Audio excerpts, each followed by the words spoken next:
दोस्तों, सुबह सवेरे अगर आप भी करते हैं पूजा में ये गलती कि नहाने के ठीक बाद करते हैं पूजा, तो प्लीज ऐसा ना करें।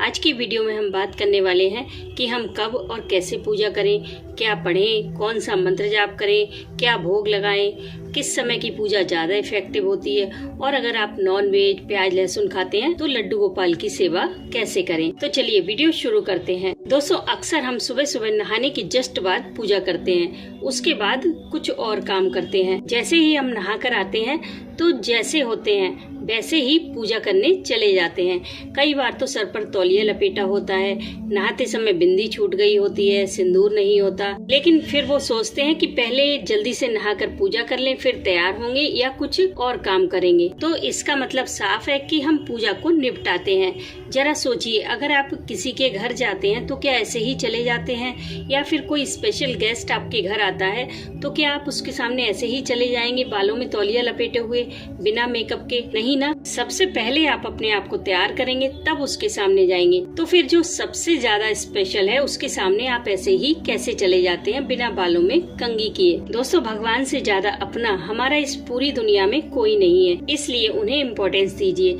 जब आप सुबह पूजा करने जाएं तो सबसे पहले उनके लिए खुद को तैयार कीजिए। आपका पहला मेकअप ईश्वर के लिए होना चाहिए। मैं ये नहीं कह रही कि आप सुबह सुबह foundation, mascara, face powder, eyeliner वगैरह लगाकर बैठ जाएं।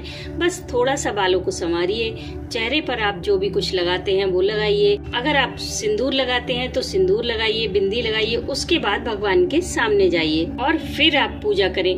पूजा को आप निपटाने की बजाय एंजॉय करने की कोशिश करें। अब समझते हैं कि हम कैसे पूजा करें। सबसे पहले तुलसी में जल चढ़ाएं, फिर सूर्य देव को अर्घ दें, उसके बाद आप अपनी पूजा स्टार्ट करें। दोस्तों, डेली पूजा में पंचदेव पूजन को बहुत अच्छा माना जाता है।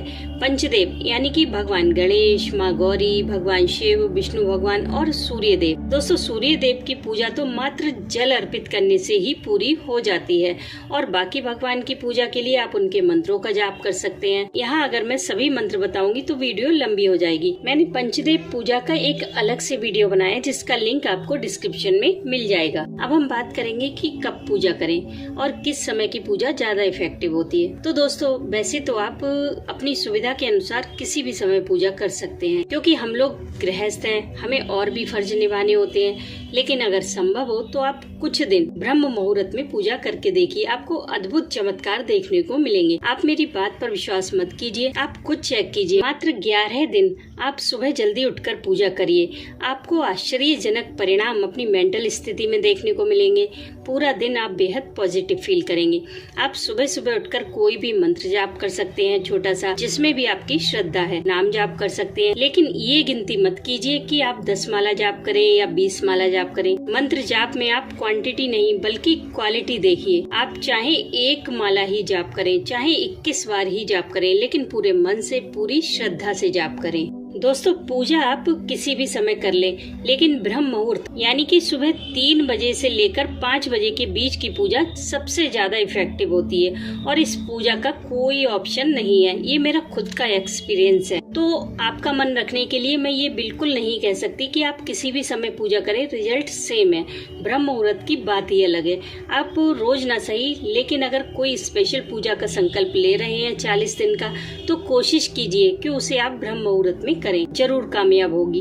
अब हम बात करते हैं कि हम रोजाना की पूजा में क्या पढ़ें। तो रोजाना में आप कोई भी ऐसी चीज पढ़िए जो आपको याद ना हो। मान लीजिए आपको कोई चालीसा याद नहीं है, तो आप रोजाना बुक से देखकर कोई एक चालीसा उठा लीजिए, उसे पढ़िए, और तब तक रोजाना पढ़ते रहिए जब तक कि वो आपको याद ना हो जाए। और जब आप बिना देखे उसे पढ़ने लगे तो आप कोई दूसरा चालीसा ले लीजिए।